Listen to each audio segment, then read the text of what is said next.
This is the Average Guy Network, and you have found Home Gadget Geeks show number 333. Sounds kind of funny to say, doesn't it? Recorded on November 2nd, would have been great on the 3rd, 2017.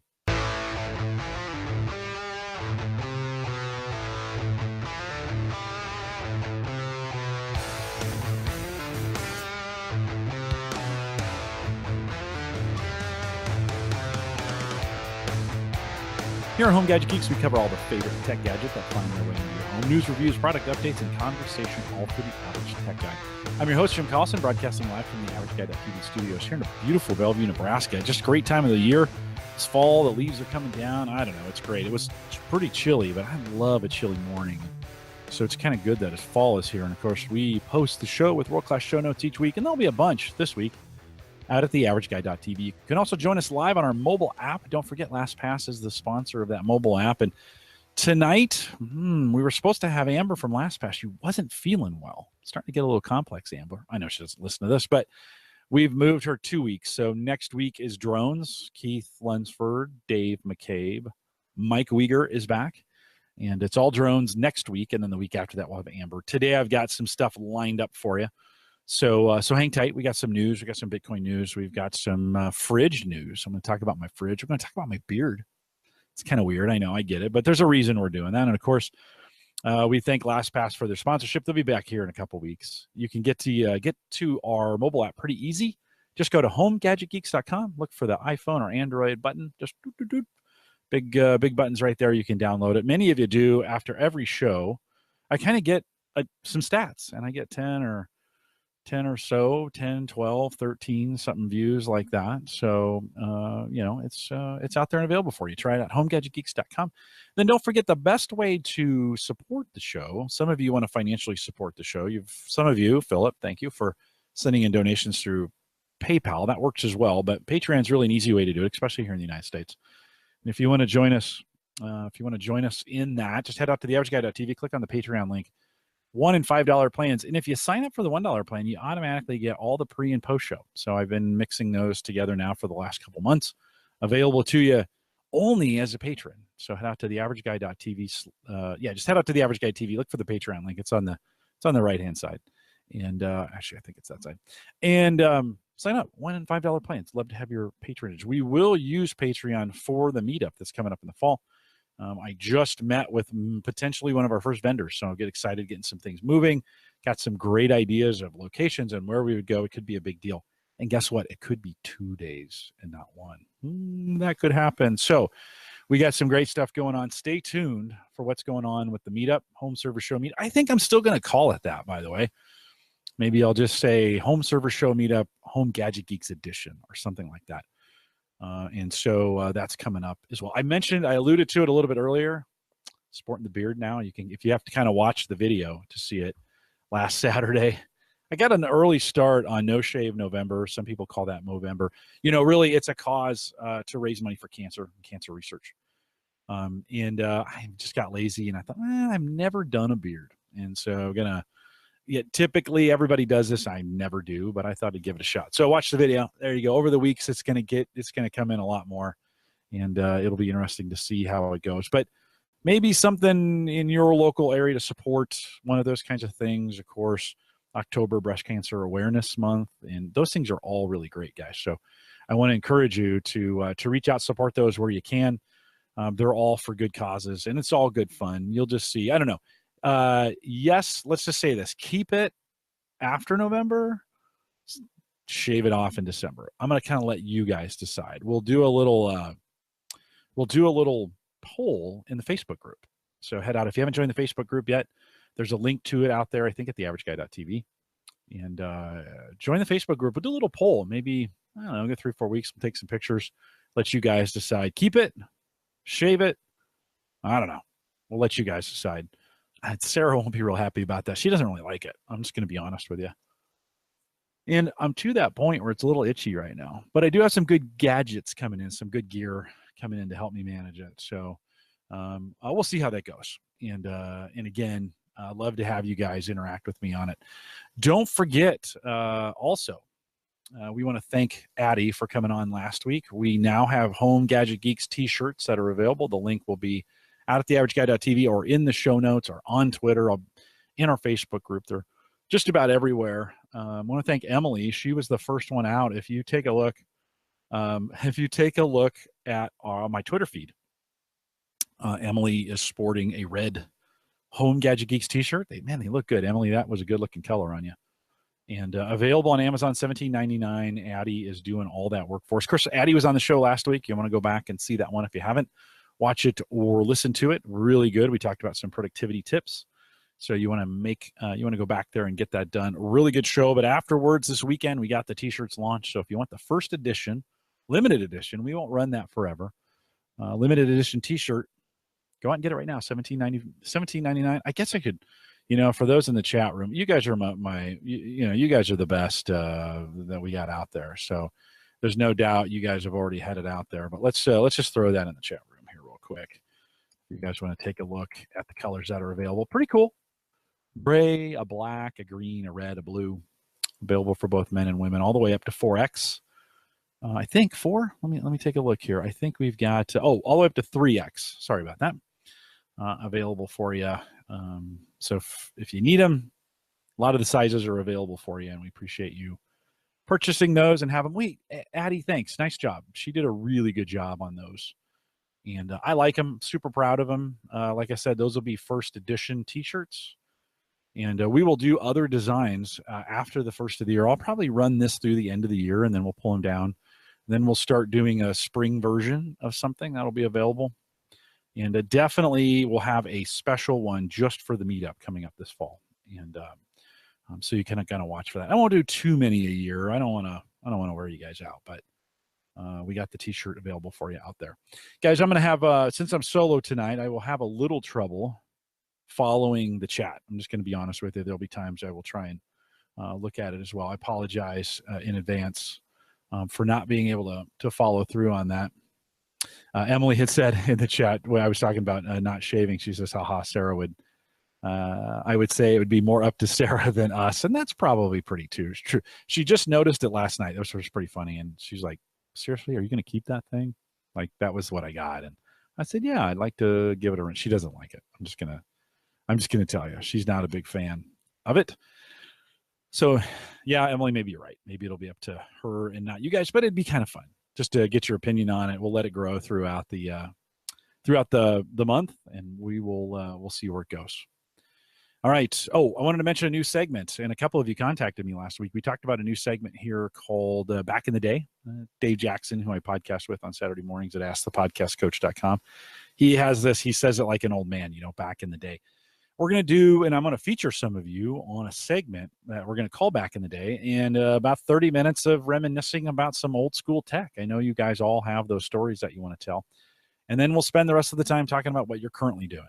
And Eric contacted me already. I had a conversation with him, and we're going to spend a little time. He's going to spend some time thinking about it. So if you got a story to tell, something old school that you want to do, and then some new school stuff, I'd like to talk to you before we do that. So shoot me an email, jim@theaverageguy.tv. We'll get a time for us to call during the week set up, and just a good way to chat. So a couple of you did it. I'd like to get a couple, 3, 4, 5 lined up. Maybe we'll do one a month or something like that. I think we got space in the queue for that. Run through that. Maybe you're thinking you want to try out podcasting and you just never had a good excuse to do it. Hey, this is a good opportunity to be on the show. Love to have you on. Uyghur will be off and on next year, and probably more off than on. And I could use some of your help. So let me know. Send me an email, jim@theaverageguy.tv, and we will discuss that. All right. No, I got some stuff lined up. Emily, I appreciate you saying that you can jump in. I will. Now I'm gonna save you, Emily. I'm gonna save. We got some good stuff I want to do with you. I've got some stuff lined up. Let me roll through it. First of all, I want to let you know my tax software failed me. You probably have never heard that. I went through a situation where after I filed my 2015 and 2016 tax returns, I got a note back from the IRS saying there had been some mistakes, and I owed them a bunch of money. And of course, that kind of makes your heart, kind of, oh, geez, it's the IRS, and not a ton of money, but some, and more than I wanted to pay.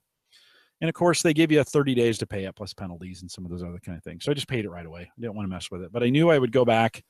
Wanted to go back and kind of be like, okay, what went wrong and where did it go wrong? And I don't know about you, but maybe for the last decade, I've only used online or back in the day, we used to buy Tax Act or some of those other tax programs online. And I've just kind of grown to trust them.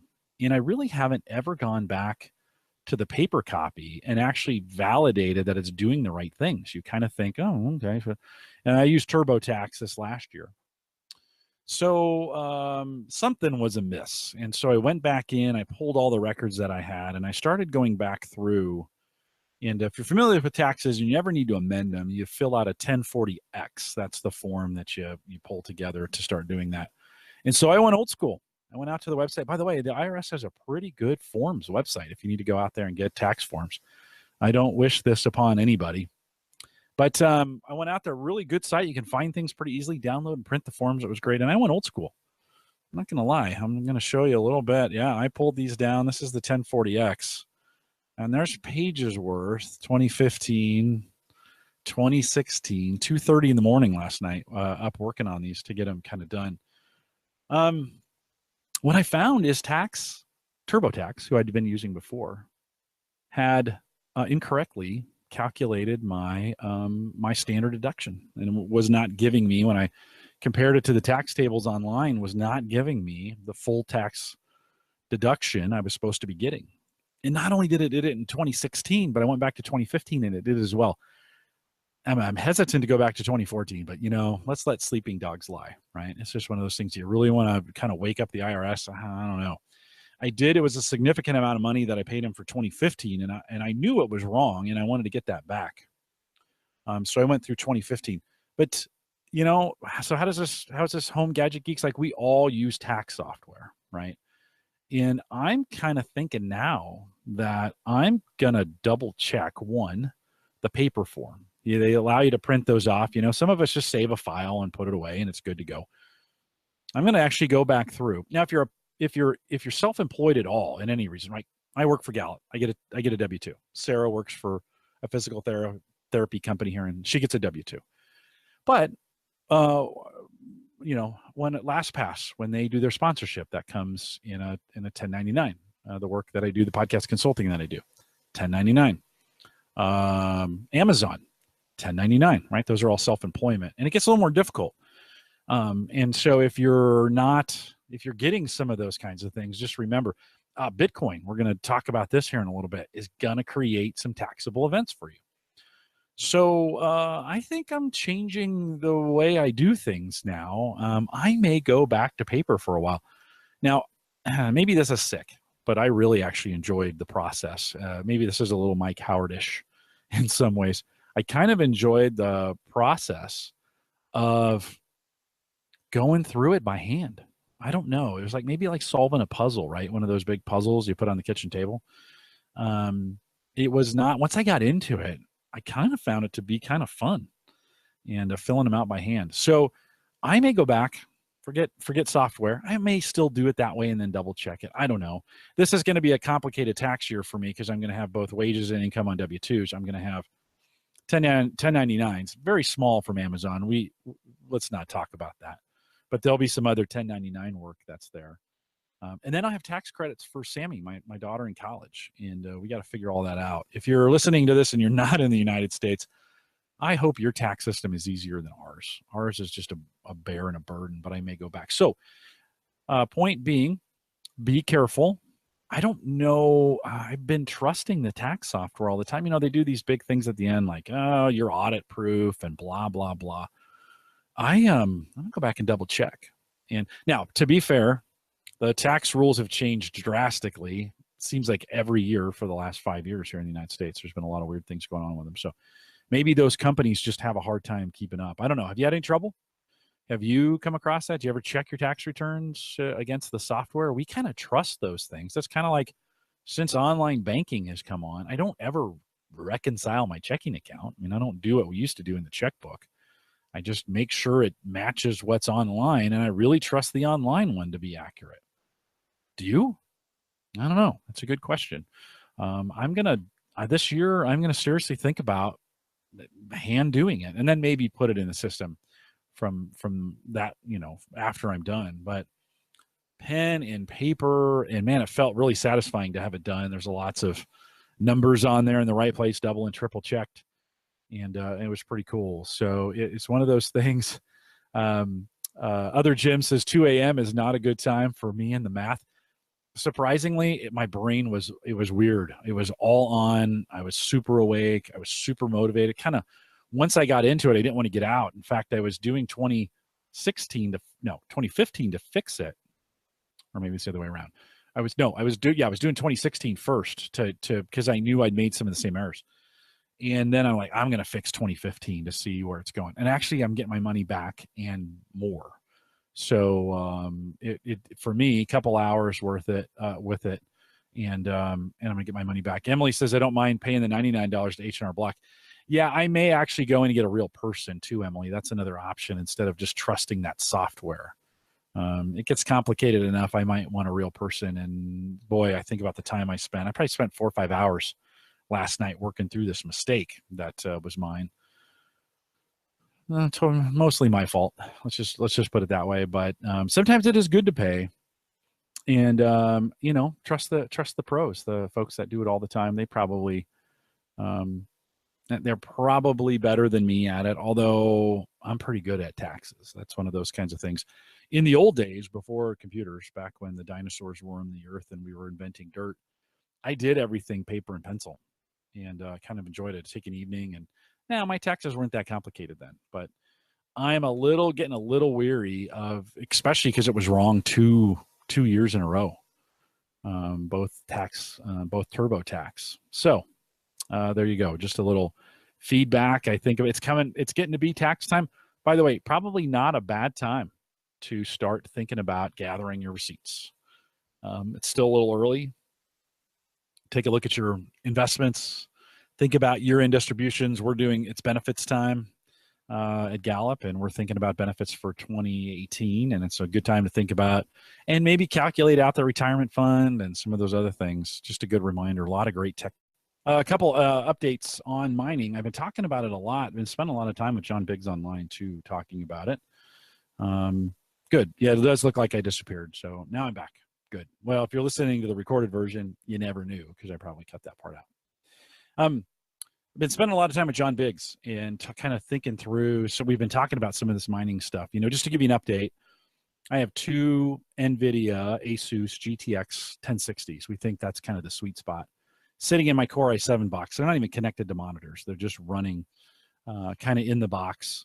Been using NiceHash, which if you're not familiar with NiceHash, it's not really mining software, so to speak. I'm not necessarily mining directly for the value, but people are buying contracts to have things mined, and then they use NiceHash and people like me to get that stuff mined, and then those people get some of it, and NiceHash gets a cut, and we get a cut.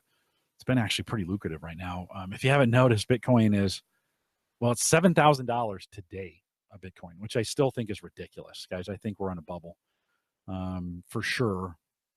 There's a fork coming up. We'll talk about that here in just a few minutes. But running NiceHash full speed, which means I have both cards at 100% overclocked as hard as I can get them going. I'm also running the CPU. NiceHash has the ability to do CPU mining.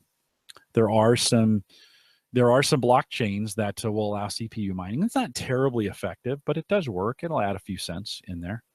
$2 to $3 a day with those 2 cards, $65 or $75 a month. Not too bad. About $20 in power. That's kind of the update on where we're at a month into it. We're in a month into this experiment. I know some who bought cards. We've been talking a lot about overclocking. If you want to talk more about it, there is a group that we started at the Home Server Show forums. So if you go to homeservershow.com, click on the forums tab, go all the way to the bottom. There is a cryptocurrency group. We've been talking about this. If you want to join in the conversation, really a great way to do it. And I don't know, there's a handful of us that are talking about it, and a good way to join in over there. So if you want to join us, you can do that. Again, homeservershow.com. Look for the forums, then go down for the cryptocurrency section. So yeah, a couple, some concerns about security in that when you're, a lot of these, like I use Coinbase. In fact, in the Home Server Show, and I've been putting this on Twitter too, if you're going to start doing this or you want to think about it, we've been using Coinbase to kind of store and move this currency around. You can also buy and sell, so you can get into Bitcoin and get out of Bitcoin using Coinbase. And it's not free. Like there's fees to get this done, $2, $3, $4 to kind of move this money around. I have an affiliate link if you're interested. I'll put it in the show notes as well. So there's been some concern about the security of those. They're getting hacked pretty hard. There's a lot of money right now, especially with Bitcoin hitting the $7,000. And John, so John's been sending me some links, and it's very, very valid. And offline wallets are possible where you can move those off the web and onto your computer. You better make sure that you have those backed up. Once you move a Bitcoin address, if you lose it, it's gone. There's no way to get it back. That value is just poof. It is just gone. And so you want to make sure you've got your backups covered. You're safe with that. Those kinds of things. I guess I've learned if you're going to get into this Bitcoin, it is kind of fun, but there's some things to remember too.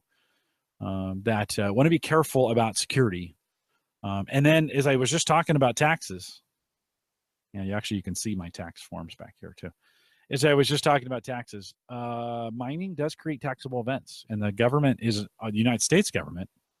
I don't know what it's like where you are, but the United States government is going to begin to make some rules on it. And they have a few. They're treating it like investment income and not like currency. I think that needs to change, by the way, but Bitcoin's not helping because of its value keep going up and up and up. But so it's going to create some taxable events. So if you're going to join in on this, you might want to think about just keeping track of a few things. And they're going to be treating them more like investments. They are like cash. Just be warned. You want to keep track of purchases and when you sell, and if you are selling anything that you made, like an investment, it's going to be treated that way. So just be careful on your taxes and make sure you're recording that when you have to. Many of you don't have to worry about it yet, but if you start getting into it, you probably should. One of the things I've been doing, which is kind of interesting, is I have been using Boink. We've been talking about that. Boink had the ability, SETI at home and protein folding. And one of the really interesting ones I've gotten into, Uyghur turned me on to this, is the World Community Grid.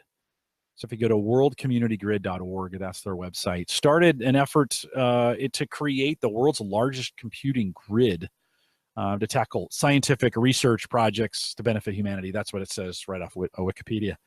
Launched back in November 16th of 2004. So not new, been around a while. But can be mined on Windows, Linux, Mac, and Android operating systems. So if you want to participate in this, the good news about this is that it uses that CPU time that you're not using. Now, it's not free. It says using idle time of computers around the world. Well, the computer's idle until you start processing this. You pay for that energy. So it's not like it's wasted stuff that wasn't going to be used anyway. So it does take a little bit of energy to get it done. But projects like the human genome, HIV, muscular dystrophy, there we go, cancer, influenza, Ebola, all of those have been clean energy. All of those are projects that get computed and that can be computed in this World Community Grid, and actually can be done with CPU power. You don't even have to have very powerful GPUs to make this work. Currently, the combined total of all the runtime of everything, 1.4 million years. IBM's kind of behind it. They got a bunch of partners in it. I've been using that World Community Grid to run, and there's some instructions. I'll try and leave those, and then turn your Boink processing into what's called GRC coin. We've talked about this a little bit before. And you don't make a lot, but it's kind of interesting. That's a little bit of motivation. And so we've been doing a lot of, I've been doing a lot of that where I make, about 10 coins a week, 10 GRC coins. They're worth 3 cents each. So, but that's 30 whole cents, right? So let's not retire just yet, right? Just to kind of give you some clue on that. But it goes for a good cause. Then I've been converting those GRC coin. Now, Saya, we've talked about this before as well. Saya coin is that storage offering that's come out. If you go to their website is saya.tech, you can check that out. So what Saya is doing is they're tying distributed storage to the blockchain, which is kind of cool. And so I can be a host, and I can host your data, and it's encrypted with the blockchain, so I can't see any of it. You pay for it through the blockchain. Today, you would pay 35 cents a terabyte. That's what it would break down to with Saya coin. And so that's pretty cheap, Now it's distributed. There's some guarantees and there's some collateral associated with it. In other words, when I put storage on the network, when I offer storage, I also have to offer coin in collateral. Then people promise Sia coins as a payment. And as long as I'm there when they come to get their data and I've had some kind of a guaranteed uptime, they can pull their data off. They pay me and I get my collateral back. Well, nobody's going to get rich, but I think the concept, especially as we think about home storage, is pretty cool. And so I've been messing around with that. I have about 85 gig now stored. I had a bunch. I moved servers. I took it. It was on my N40L, and I moved it over to the. I got a little Dell micro box, one of those little boxes about that big.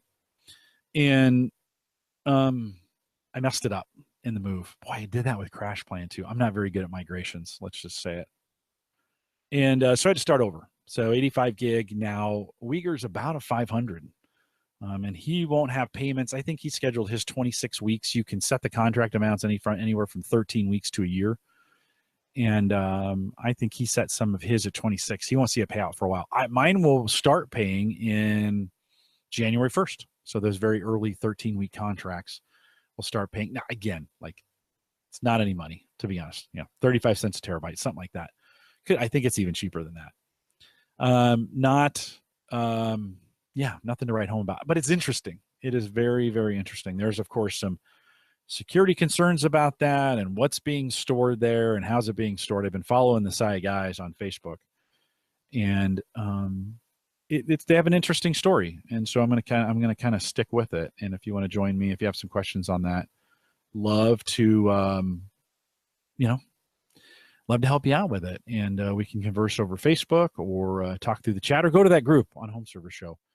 Lots of interesting things going on around that. I mentioned John had been asking me this question about taxes, so we want to spend a little time talking about that. I don't think that that's a small issue, especially if you make a bunch of money. You can be making today. I mean, there are people who have made some serious bank on this, and so you got to be thinking about your taxes. Right now, just over 7,000. 7,002.10 is what it's trading at right now, which is just nuts. I think Uyghur got in just under 2,000. So, and not quite three times. Well, you could have retired on some of that, but of course that would have been a huge taxable event on the backside when you did it, and it could have gotten a little ugly. But some things to remember going into that. I've had a lot of fun doing it, and I don't know. I've put some in, and I'm thinking. I keep thinking maybe I'll get a third card, maybe a fourth. Put that in the other box. I've got 2 in one, maybe 2 in the other, and then just kind of leave it at that. We'll have to keep track of things as we go. So if you get bit by the bug, which is very, very possible, join me on it. Love to just kind of mess around. It's a lot more fun than it is work. It does create some heat down here in the basement. Things are nice and toasty. It is the warmest room in the house right now, which is pretty cool. I'm kind of hoping that'll pay off from less furnace, stuff that needs to run. I don't know. We'll see. But it is interesting and it is kind of fun. Check out the cryptocurrency topic over homeservershow.com and go in the forums, and I'd love to have you over there. I mentioned a little bit earlier that I, when I migrated the Sia box, because I was running kind of all of we've talked about this Crash Plan kind of fiasco, right? They changed their plans. I moved on to Pro. Pro would not work with the Drobo, so I had to move all my storage over to a HP microserver N40L, create shared drives, install the software. It's a Windows 10 box, install software. I told you I botched the move from the folder move from going from Crash Plan, the Home Edition or the Consumer Edition to Pro. I really botched it. Basically, you can kind of migrate that data so you don't have to upload it, and I did. I botched it. Once you've done that once, you can't go back. In fact, they warn you, and I didn't heed it. So I've been spending the last month and a half moving 1.3 terabytes of data back up to Crash Plan. It's not a ton, but it does take a while. I'm on Cox Communication. About the most I can get Crash Plan to run on that little box is about 30 gig a day. So I've been kind of trying to gauge it. I don't want to go over my limits. It gets a little expensive, although Cox just raised their prices. It's nearly $100 now for the plan that I have, which I think is a little ridiculous for just internet. I don't know. Maybe I should go with somebody different. I should call CenturyLink. Actually, I think I'm going to call CenturyLink, and then I'm going to call Cox and tell them I called CenturyLink. That seems to be the best way to do it. So, anyways, botched the move. I'm a day now. I'm a day away. I'm actually 5 hours away from having that completely done. 1.3 back up again. We're kind of back to normal. Wasn't too bad. The process wasn't too bad. If you've been listening to Reset, Dave McCabe's podcast, you know that StableBit has been sponsoring some sections on there.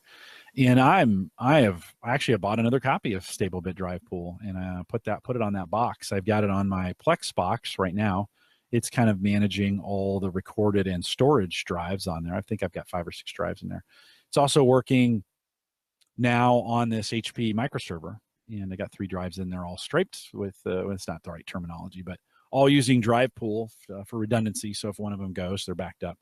3 1 terabyte drives. I've run out of space there, so I'm gonna have to. I've been waiting for the backups to complete.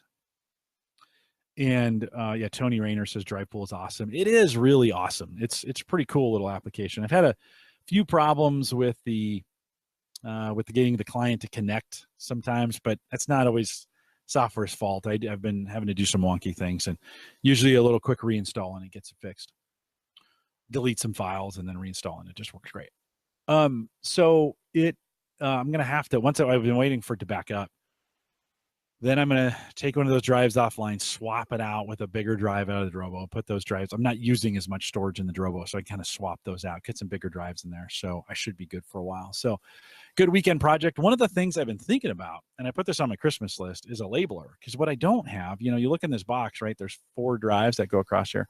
With the exception of the OS drive, I don't know what the other drives are. I really don't. I mean, I kind of got to pull them and kind of guess what's what, especially as I'm swapping them out. Because I want to remove one out of the pool.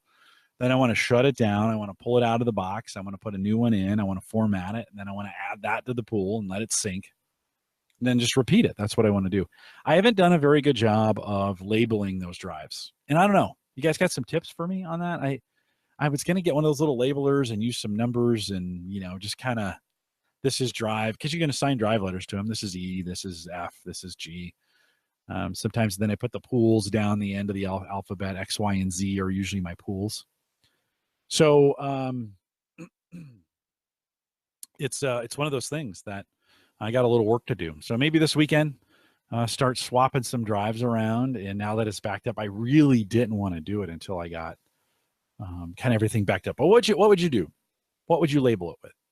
One of the interesting things that I've been doing recently is since I've had a bunch of time. That's not really true, but I've had some time. I've been watching maybe more than I should YouTube, and I found myself gravitating towards these videos that have kind of this, it's people doing crazy things like mowing their lawn. I don't know. Have you seen any of those videos out there on YouTube, or milling wood? Incredibly satisfying videos that you would think, really, but there's something satisfying about someone going to a yard where it's just a mess. It's overgrown. It's, the sidewalks haven't been edged in years. And to watch a guy go in there, cut it down, get it all even again, and then edge it and have it look nice, something really satisfying about that. And so I've been watching I've been watching a lot of YouTube of those kinds of things, and I find it terribly relaxing. I don't know. I've been watching this couple, and they're in Idaho, somewhere in Idaho. I don't even know where. And they're building a house, a timber frame house. And so that each day they were posting a video. They haven't in a while, and I'm going through a little bit of withdrawals, but I've been watching their vlog as they just put this house together. Now I kind of have to go over to YouTube or to Facebook and kind of watch it. But it's been pretty cool to kind of see them use kind of some really cool technology to get this house put together. They're setting the timber frames now as we speak, but it's been crazy and very, very satisfying to watch those videos. What are you watching on YouTube? It's interesting. Maybe I don't want to know, to be honest with you. But it has been one of those things that it's been just super interesting. By the way, YouTube's been recently a great place to get this cryptocurrency news and information. Lots of great information about what's going on out there. And, I mentioned that Bitcoin's going to fork. It's going to fork somewhere around November 16th. They don't know because it's tied to a block. in the chain. And when that block is executed, they will pull things down. It's going to fork off. Some other stuff's going to go on. But potential, if you have Bitcoin, if you're holding Bitcoin at the time of the fork, again, November 16th, 2017. If you're holding both, chances are both will have value at that point. You'll get 2 for 1. There's some debate on how that's going to happen and some of those other things, but it is to get that news and information. YouTube's been terribly helpful for that. I've been kind of keeping up with that as well. And so what are you watching on YouTube? What kind of things are keeping you busy? Other Jim said in the chat room, we were back to the drive labeling, or put the date you installed the drive on the label. We're talking about labeling. I'd actually like the drive letter that it's installed in StableBit, so I can just go back and turn that drive off. And I love that somewhere on there, put that date you installed it. That's a great idea. Kind of good to know when you're looking at those drives, where they are and how long they've been in there. All right, so what are you watching on YouTube? Here's another question for you. Are you covering your webcam? Lately, I've been noticing a lot of folks taping that thing up, right? I actually went as far, it's going to be really stupid. This is a little a Menards receipt that I found on my desk. And I've just been setting it up like this on my webcam. And I wasn't that paranoid about it, but lately, I don't know. Are you covering your webcam? They make covers. You can go out there on Amazon, and actually for the C920, there's a couple different covers that you can use. You can put on there. I've seen stickers you can put on your laptop where they got a little plastic slider on there. That's pretty cool. Where you can cover your camera. Are you covering your camera? That's kind of the question. Emily in the chat room says she uses a Post-it note. Emily, do you find, I guess that Post-it note wouldn't leave any residue on the glass, would it? For the camera? I always be afraid. I use my camera a lot. And I would be afraid of Post-it. On the C920s, they have a really nice flat top on them. And you can just take a Post-it note, fold it, and then put it right on top of the C920s. I've gone as far as pulling a lot of webcams down we're not using. And I use Bitdefender. And the most current versions of Bitdefender actually have a webcam blocker built into them that you can turn on. In other words, if an application tries to access the webcam and you haven't given permission, it will not allow that webcam to turn on. Unfortunately, like if right now I've given Chrome the ability to get to the webcam so I can do this, hacker could just come in through Chrome, get that done. So I'm not sure that's really going to matter that much. But have you thought about, so Drashness says cover his camera. Nah, I'm not paranoid. My camera lights up when it's enabled unless the hackers have turned it off, which is what they do in most cases. I'm not that paranoid either, but I have just noticed a lot more people covering their cameras. And it's one of those, and Emily has said, the Post-it note's bent, so the glue is on the top side. Yeah, perfect. I've noticed a lot more people are doing that. And a lot of average guys that I'm seeing, and gals, I'm seeing doing that. It's interesting. You just don't know. So it's if somebody had access to that camera, they're certainly not going to turn the blue light on. I've got a blue light on here. I think that can easily be turned off. So good conversation to have, wondering if, are you covering your webcam? I mean, have we gotten to that point where, sitting here the other night and I just looked at my camera, it was off, but I was like, I wonder if somebody's watching me. You remember that old Michael Jackson song? I always feel like someone's watching me. You ever feel like that? I hit Gavin in the chat room says been on conference calls where people didn't know it was on. Yeah, I just did one of those last night. Actually, was dialing in Chicago, and they had the conference call open, and I just joined, and there were people in the room, and they did not know that I had joined, and it was obvious from their conversation. And so very quickly I said, hello, hey, I'm here. So it was one of those kinds of things I wanted to announce and be really clear. I didn't want to feel like I was snooping. Other Jim says he would worry more about his phone's camera. Yeah, I think there's a lot of truth to that in what your phone is listening to be honest. There's a lot of, I think there's a lot more shenanigans going on that we know. I don't know. I am not a naturally paranoid person. when the NSA was doing their things and recording everybody, and we remember we had Rich O'Neill come on, and Rich was just livid. And I was like, I can live with it. And I guess I can, but it's just got me thinking, it's kind of one of those things, doesn't hurt to cover it. I don't know. Some great stuff in the chat room. Emily says, what I'm more worried about is we have 2 Google Home Minis and a Google Home, and I have a situation where I needed to sign a non-disclosure agreement, and it's made her paranoid. Yeah, like, are they listening at home when you're talking about work? They could be listening. Well, definitely listening right now. So I'm definitely being heard right now. But when these echoes, sorry, oh good, it didn't go off. These devices, these Amazon devices that shall not be named, I'm sure there's a lot more. Like I said, I'm sure there's a lot more shenanigans going on than that. So Drashna said he'd have to get malware first. Well, that's true. Yeah, you'd have to get something where they have to control your PC. I've got a lot of stuff locked down here. So I don't know. Just got me thinking, it's so easy to do. Of course, they can hear. They just can't see. So you're locking down your webcam, something kind of interesting to kind of like to know. Jim at theaverageguy.tv if you got something to say on that. All right, last little bit before we go. Here it's 50 minutes already, although we started a few minutes late. A fridge update. I told you guys that it's just to bring everybody kind of up to speed. I bought one of those Belkin when Dwayne was on. I bought one of those Belkin energy monitors, right? It's got a plug on one end.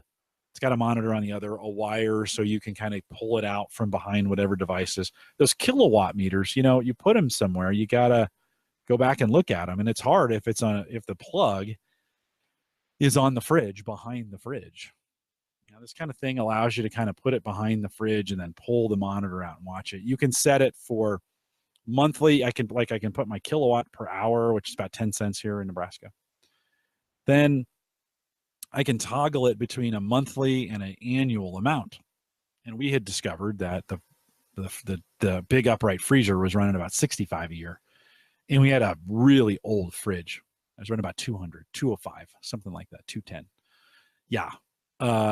If you haven't monitored a appliance in a while and it's running $200 a year, it's not very efficient. It was killing me. Actually, I was having trouble sleeping at night.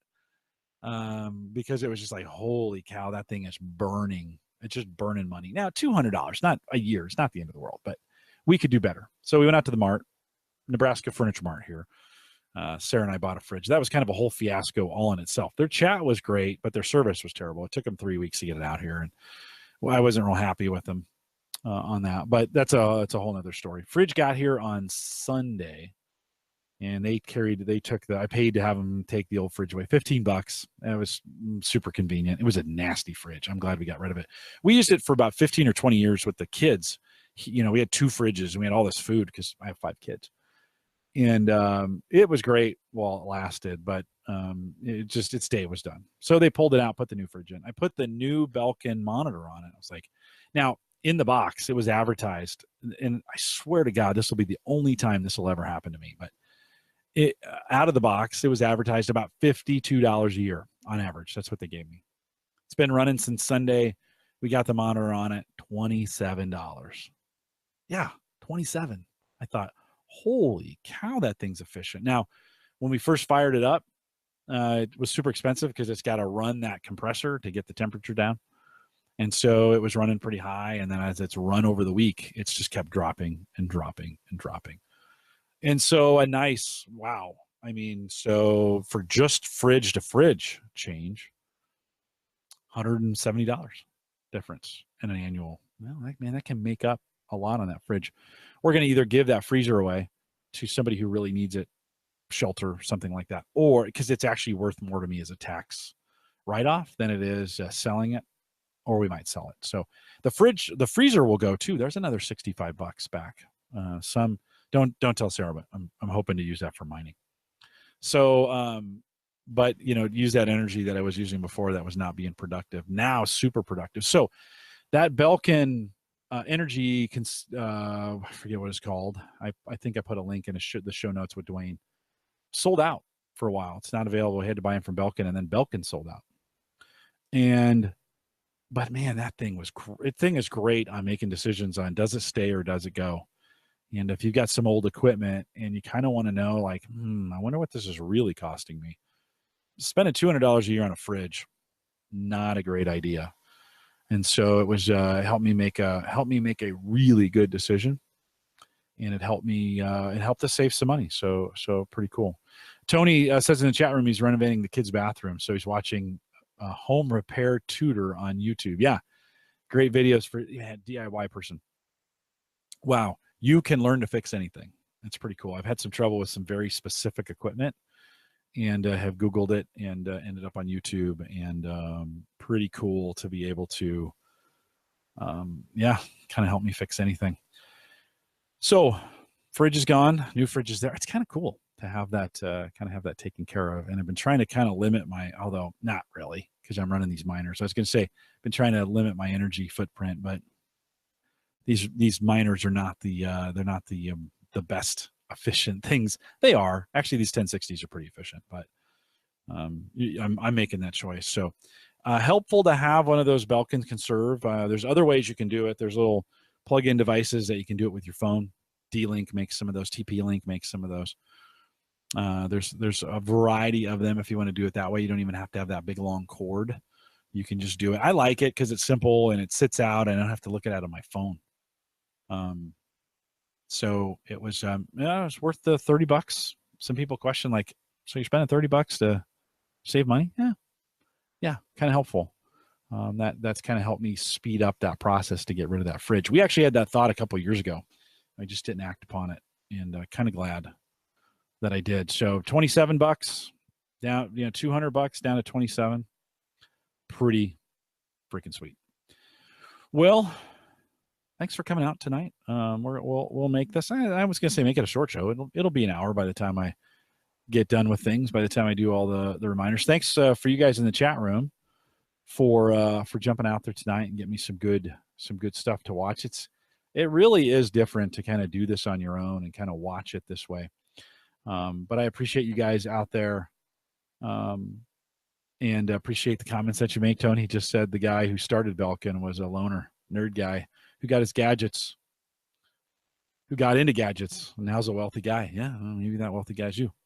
Who knows? Good stuff. Hopefully you're having a great week. Just a reminder, the t-shirts are available if you want to get them. We'll have the link in the show notes for those, are somewhere. I think I'll have it on the site somewhere if you want to pick up a Home Gadget Geeks t-shirt. Don't forget, we'll probably have a different version available for the meetup coming up here in September. And I think it's going to be September. We're still kind of working on that date. We got a little ways to go, but starting to think about it already. So get your t-shirt. It'll be limited edition in some way. We'll eventually pull that down. Addie's done a great job of making sure that's taken care of. And Addie, thanks for your work getting those t-shirts done. Emily, thanks for being the first model to get those things out and on Twitter. Appreciate it. Don't forget, we have a Patreon link available too if you don't want to buy a t-shirt, but maybe just $1 a month will get you in, and we appreciate you supporting us in that way. Us supporting me in that way. By the way, Patreon, another taxable event. I get a 1099 from Patreon every year. And most of that, to be honest, sometimes I wonder why I do this, because it gets taxed and I end up paying half of it back. And I guess half is better than none. But, you do all these things and then the government takes half of it. I don't know. I got to find better ways to get better write-offs. But if you want to support the show, head over to Patreon. We appreciate it. It's a great way to do it. And it is helpful when you support us there on Patreon. But don't forget, $1 gets you access to the pre and post show, which today wasn't great, but sometimes it really is. So get out there and get subscribed. Don't forget, if you want to send me an email, contact me on any of those questions, jim@theaverageguy.tv. I like hearing from you. You can send me a tweet, direct message on Twitter at @jcollison if you want to do that. The Average Guy TV is in the platform, both web and media hosting, powered by Maple Grove Partners. Get secure, reliable, high-speed hosting from people that you know and you trust. If you want more information, plans start as little as $10. Head out to maplegrovepartners.com. Christian would appreciate. He loves hosting and serving for the community, and so if you want to do that, head out there, and Christian will help you get migrated if you need to get that done. Don't forget, you can also listen to Home Gadget Geeks, both on our Android and iPhone app. It's available, and new versions of them are available as well. If you want to head out there, homegadgetgeeks.com, and re-download those. If you've downloaded them already, you might want to check for an update. We thank LastPass for their sponsorship for the year of that mobile app, and it's always nice. By the way, 1099 event. I'm all of a sudden processing my entire life through, is it taxable or is it not taxable? I spent so much time last night. Work again. Yeah, look at this. There's one, and there's two. Here's all my forms over here. You can't see it if you're on the video or if you're watching on audio only, but lots of work went on last night. But I appreciate LastPass for their sponsorship. It helps pay the bills and get things done. And so LastPass will be on here in a couple weeks. LastPass.com. Give it. They got some plans. I think $24 now a year to get their premium. If you want to get on the newsletter, and our newsletter folks were the first one to find out about the T-shirts. That was one of those cool things. Head out to theaverageguy.tv/newsletter, and you can sign up right there. I had been posting them to the site, but I'm not. You're only going to get them via email at this point. So head out there, get signed up for the newsletter. I send it once a week, sometimes not even that. So no spam. I won't spam you. It'll be good to have you on the newsletter so that if I need to contact you for any reason, whatever, something goes down, I can't get to you, that would be the way I would let you know. And I know there's more than 65 people listening. So get signed up for the newsletter. We are live 8 p.m. 8 p.m. Central, 9 Eastern out here at theaverageguy.tv live. Drashna says in the chat, he mentioned Die Hard, John Zadler. I had actually talked to John, or I was trying to get a hold of John tonight to see if he could come on. I had this empty spot, and I thought, well, maybe I can get John Zadler on here. So Drashna, funny that you mentioned John. He's done a lot of work on trains, and I wanted to kind of catch up with him. And but he wasn't available tonight. We're live every Thursday, except Thanksgiving, coming up in 2 weeks. But next week is drones, then LastPass, then Thanksgiving. We're live every Thursday, 8 p.m. Central, 9 Eastern, out here at theaverageguy.tv live. I hope you have a good week. I hope to hear from you. If you want to get on that Back in the Day show, love to hear from you. Send me a note. I need you to have something to talk about, so you have to have a Back in the Day story. But love to hear from you, Jim at theaverageguy.tv. I'll chat with you during the week. I want to get online with you. We've been using appear.in to get that done. It's pretty cool. Great way to do it. And I'd love to talk with you for a few minutes. I'll do it. Give me a ring. Let me know. Jim at theaverageguy.tv. We'll be back next week. Stay around for the post show. With that, we'll say goodnight, everybody.